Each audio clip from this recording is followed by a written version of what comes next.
Hello there, ladies and gentlemen. This is Orphan Last, aka Skylar Madison, coming at you with another video for the Galactic Ring, a speed modeling process to create one of the assets that's going to be for it. The Galactic Ring, once again, is a Creative Commons comic book that I'm working on, and the 3D models for it, since it's Creative Commons, are going to be available to you for free on my Discord server. A link to my Discord server is in the video description below. And there's no strings attached. You don't need to supply an email address or anything like that. You just go to my Discord server and then go into the Blender brain go into go into the Galactic Ring Brainstorm channel, and you'll be able to find them there. You'll also see them pinned. Their pinned messages. You'll see the script there as well. And since it's Creative Commons, this gives the audience an opportunity to be able to collaborate with me as much or as little as they'd like. The script is there. You could help me, write it. Of course, I would like to be involved in the process of you writing it or rewriting or editing or coming up with more ideas. There are some things about the story that definitely needs some refinement, and I'm all ears for anyone that would like to collaborate in that sort of sense.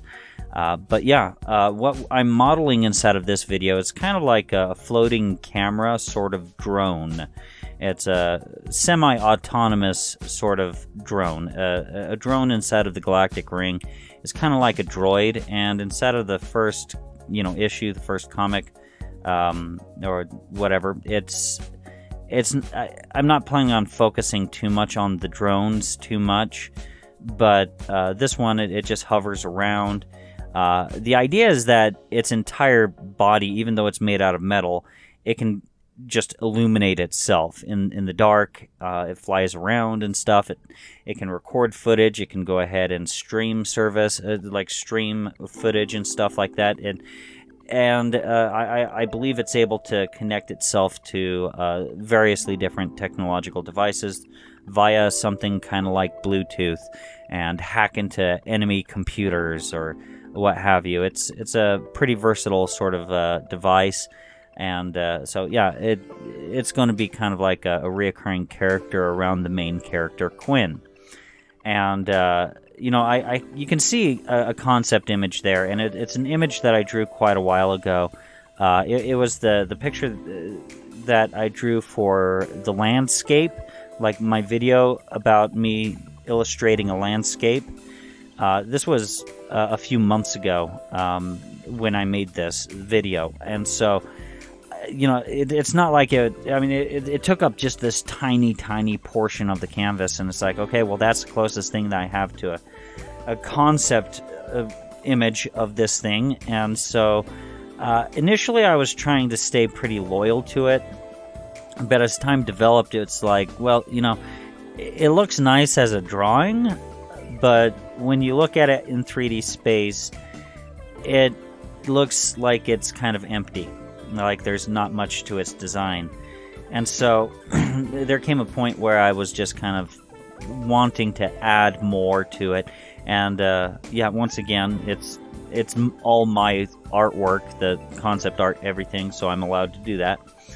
And when I wound up actually applying texture or materials, at least, to this thing, and they're not elaborate materials at all. I just used a glass shader default, and of course glass shaders, as of right now, when you're using Eevee, they don't look like glass. You have to do a lot of other different things, and I didn't want to deal with that headache.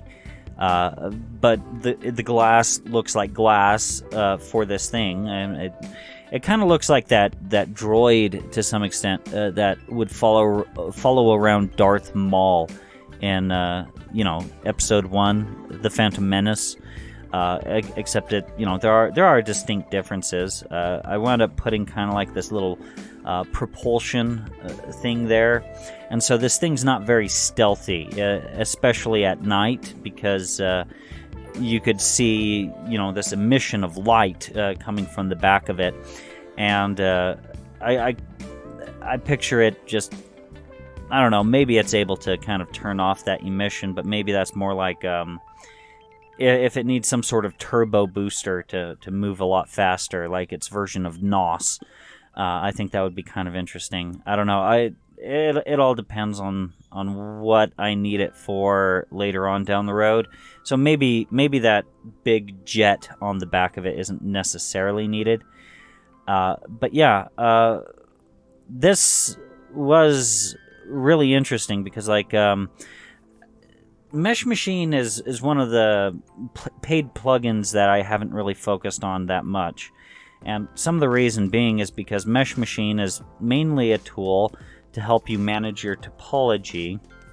And I'm not very familiar with topology and what is good topology and what's not. I know that you want all of your edge loops, face loops, and all of that to all align. You don't want them to corkscrew or anything like that. I understand the basic ideas and such, but that doesn't mean that I understand much of that.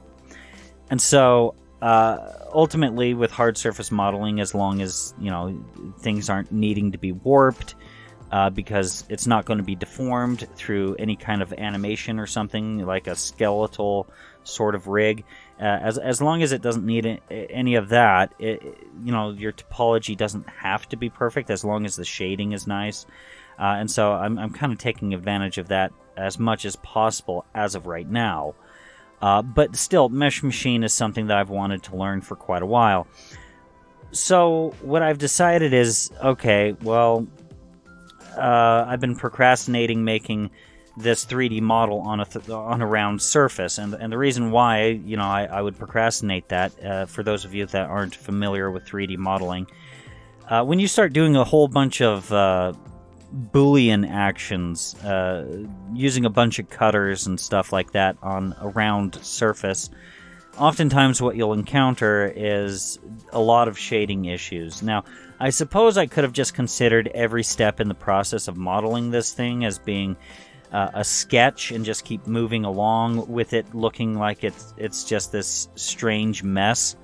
But I didn't really want to do that. I felt like that would kind of...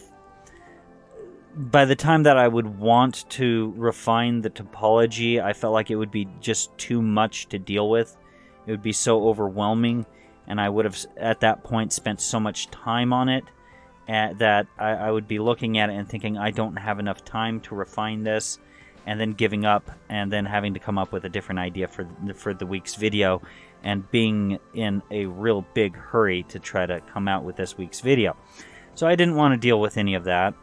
So I would wind up actually doing the smart apply operation that's available inside of Box Cutter and Hard Ops a lot of the time, about 50% of the time. If the shading looked just fine, great. But any time that I would see any sort of shading issues, I would do the smart apply immediately. There's no sense whatsoever to just let it be. There just wasn't any reason to let the problem just keep compounding itself over and over and over again. The thing that I focused on the most inside of this video, with regards to Mesh Machine, was I made sure that I would try to learn the Boolean cleanup operation. Now, it has to be on vertices. You can't do edge selections and stuff like that. You can't be on face selections. You actually have to be on the vertices selection. And right on the edge of the Boolean, you select the entire face loop. You press Y, Boolean cleanup, and then you move your mouse to the right, and magically it moves around potentially hundreds of vertices all at once, and starts auto-merging them all together with other existing topology, and it just goes so much faster. Mesh Machine for this specific project probably saved me about 8 hours of work, and that's just kind of amazing that I was able to get this done as quickly as I could, without so much of a headache on a round surface. And to be honest, A large part of it is Mesh Machine. Like 50% of the ease of modeling on this round surface was Hard Ops and Mesh Machine. And all I know really how to accurately accomplish with Mesh Machine is merely, purely and just the Boolean cleanup. And eventually I plan on delving into the other areas of Mesh Machine. It's just, like I said, dealing with topology is my weakest area with Blender, with 3D modeling at this point. And so I think it's best that I just kind of focus on one thing, just one thing with Mesh Machine on one particular model. And once that model's finished, and I feel like, yeah, that one operation, that one function that Mesh Machine has to offer, I feel like I've mastered it well enough to progress to the next step. I think that's the best approach to kind of move towards when it comes to Mesh Machine. Now, I made sure that I saved this project pretty often because, like, if you notice, I've been kind of doing the same step over and over again, and within the last like minute or so of footage, and my first problem, like, this is the part of the whole mesh here that is essentially the that turbo booster I was talking about, that jet propulsion. And I wanted it to be round, just like the rest of the model, and so I wound up making a cube sphere. There's actually a free plugin, I forget what it's called, but it allows you to press Control A, Mesh, Cube Sphere.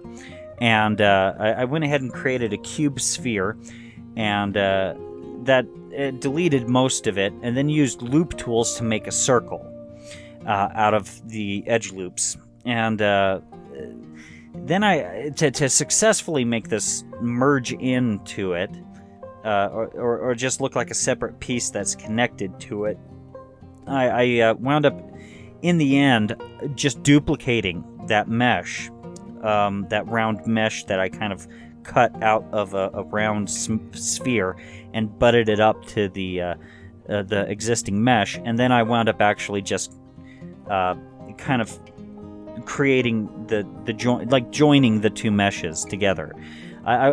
For some reason, grid fill just refuses to work 90% of the time. That 10% that it works, about there's a 5% portion of that time where grid fill works, but it fills incorrectly, and then the other 5% is like, wow, okay, it did it perfectly. And once I got this to being the shape that I wanted, I wound up applying a Boolean modifier to it. And I noticed that there was a Boolean that was causing a lot of problems. And I wound up investigating what that problem was for this turbo booster on the back of this drone. And it had a flipped normal, which I should have known would have happened. And that's easy to fix, Alt-N, flip. That's all you have to do. And here I'm just adding some extra little finishing touches, little sci-fi, little notches coming.